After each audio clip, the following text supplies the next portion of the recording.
को वक्फ अधिनियम 1995 को वापस लेने के लिए संशोधन विधेयक 2024 को वापस लेना चाहिए। निश्चित रूप से बहुत बेहतर काम तमिलनाडु ने किया और यही काम आंध्रा को करना चाहिए, यही काम बिहार को करना चाहिए। चंद्रबाबू साहब की और नीतीश जी की समझ में आ जाना चाहिए कि आप इस तरीके से हमारे जज्बात को रौंद करके हमारा वोट हासिल नहीं कर सकते। आप कह रहे हैं नीतीश कुमार को करना चाहिए, चंद्रबाबू नायडू को, बीजेपी से कोई आपकी आग्रह नहीं है? नहीं, बीजेपी तो उतारू है। हम बीजेपी तो संविधान को तहस नहस करने पर उतारू है। अब जब ये सीधे पूरा संविधान बदलने की हैसियत में नहीं तो संविधान के पोर्शंस को छेड़ते हैं।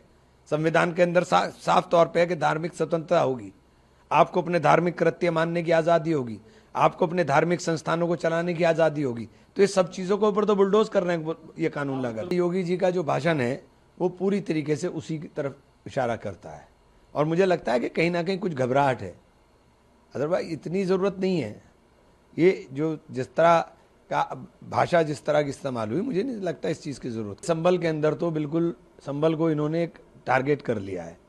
संभल के लोगों में कोई बैर नहीं है, कोई वैमनस्य नहीं है, ना संभल में कोई झगड़ा है, लेकिन ये संभल को तो एक टारगेट करने की कोशिश की जा रही है। मुझे नहीं समझ में आता नमाज और नवरात्र एक साथ क्यों नहीं हो सकते? क्यों नहीं हो सकते भाई?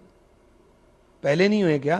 सदियों से हो रहे हैं, कोई आज पहली बार हो रहा है? ये तो ऐसे कर रहे हैं जैसे होली पहली बार आ रही, नवरात्रे पहली बार आ रहा है, ईद पहली बार आ रही। ऐसा नहीं है। ये नफरत कहीं ना कहीं अपनी सत्ता बचाने की नफरत है, इसके अलावा मुझे कुछ नहीं नजर आता। होली पर तो पड़ा हुआ दिखाई दिया मुझे, बहुत माफी के साथ कहूंगा कि आप डराने किसे चले थे? डर कौन गया? आपने तो डराने किसको गए थे? आपने पूरा होली का हुड़दंग ही खत्म कर दिया, होली का उत्साह ही खत्म कर दिया। मैंने तो कभी होली नहीं मनाई, मुझे पहली बार होली मनानी पड़ी खड़े होकर के। अरे हमारे देश की संस्कृति है, हमारे देश के भाईचारा है, उसे जिंदा रखना हमारा दायित्व है। मैंने खड़े होकर के होली मनाई, इसीलिए मैं हर त्योहार मनाता हूं, लेकिन होली से क्योंकि मुझे थोड़ा रंगों से था कि भीगते भीगते हैं तो इसलिए नहीं था। लेकिन इस बार मैंने खड़े होकर के जब देखा कि रंगों के अंदर भी नफरत ढूंढने जाने लगी तो हमने कहा ठीक है, हम मोहब्बत के रंग लगाते हैं, लगाओ।